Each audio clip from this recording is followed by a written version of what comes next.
पिता का प्रमाण कैसे खोज सकते हो तुम माँ के वचनों में? क्योंकि माँ ही जानती है कि तुम्हारा पिता कौन है। तुम्हें कैसे पता कि तुम्हारा बाप है? तुमने अपनी माँ के कहे पे भरोसा किया ना।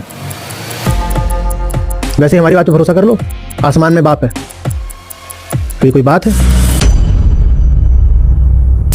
दो व्यक्तित्व, दो दृष्टिकोण और एक ही सवाल, ईश्वर क्या है?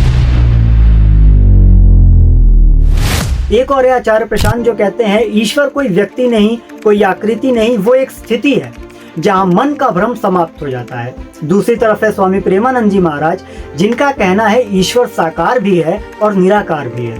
राम और कृष्ण कोई प्रतीक नहीं, जीवंत वास्तविकता है। अब सवाल ये उठता है कि क्या ईश्वर सिर्फ एक स्टेट ऑफ माइंड है या ईश्वर एक सच्चा सत्ता रूपी अस्तित्व है? आचार्य प्रशांत बार बार कहते हैं जिसने खुद को जाना उसी ने ईश्वर को जाना। उनका जो इस बात पर है कि ईश्वर को खोजा नहीं जाता बल्कि समझ के ऊपर उठकर जिया जाता है। मन की तकलीफ है तो मन के लिए सर्वोत्तम सर्वोच्च परम क्या हो सकता है? यही कि मन ही ठीक हो जाए। जैसे संतों ने कहा ना, मोको कहाँ ढूंढे रे बंदे, मैं तो तेरे, वही बात है, मैं तो तेरे पास हूँ। माने क्या? जो इलाज है, जो समाधान है, वो तकलीफ के बिल्कुल पास ही है। तुम कहाँ इधर उधर ढूंढ रहे हो दुनिया भर में जाके?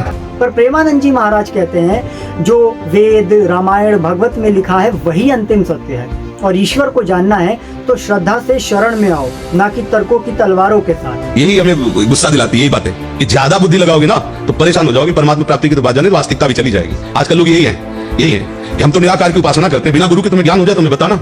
गुरु आकार रूप में आता है, उसे माला पहनाते हो, प्रणाम करते हो कि नहीं करते, उसकी पूजा करते हो कि नहीं करते, तो बिना पूजा गुरु की किए तुम्हें ज्ञान हो जाएगा क्या? यहाँ पर दोनों की राय अलग हो जाती है। आचार्य कहते हैं तर्क का उपयोग जरूरी है वरना अंधश्रद्धा बढ़ेगी। महाराज जी कहते हैं अत्यधिक तर्क आस्था को नष्ट कर देता है और फिर ईश्वर एक कॉन्सेप्ट बनकर रह जाता है। अब सोचिए, क्या सत्य केवल स्टेट ऑफ अवेयरनेस है या फिर कोई दिव्य सत्ता है जो प्रेम, कृपा और लीलाओं से जुड़ी है? अब इस पूरी बात का निष्कर्ष ये निकलता है कि आचार्य प्रशांत कहते हैं तर्क करो, सवाल करो, तभी ईश्वर और अध्यात्म को जान पाओगे। और प्रेमानंद जी महाराज कहते हैं कि ईश्वर और अध्यात्म को जानना है तो तर्क की तलवारों को दूर रख कर आओ और श्रद्धा के साथ आकर बैठो। अब एक नजर डालते हैं हमारे धर्म ग्रंथ क्या कहते हैं। हमारे किसी भी मूल धर्म ग्रंथ में ये नहीं कहा गया है कि तर्क मत करो, बल्कि उपनिषदों में कहा गया है विचारः परम तपः, विचार करना ही सबसे बड़ा तप है। भगवत गीता, ब्रह्मसूत्र, छांदोग्य उपनिषद, इन सब में कहा गया है कि विचार और तर्क करना बहुत जरूरी है। अब आप ही बताइए, आप किसके व्यू पॉइंट से ज्यादा जुड़ पाते हैं, आचार्य प्रशांत के तार्किक दृष्टिकोण से या महाराज जी के भावनात्मक दृष्टिकोण से?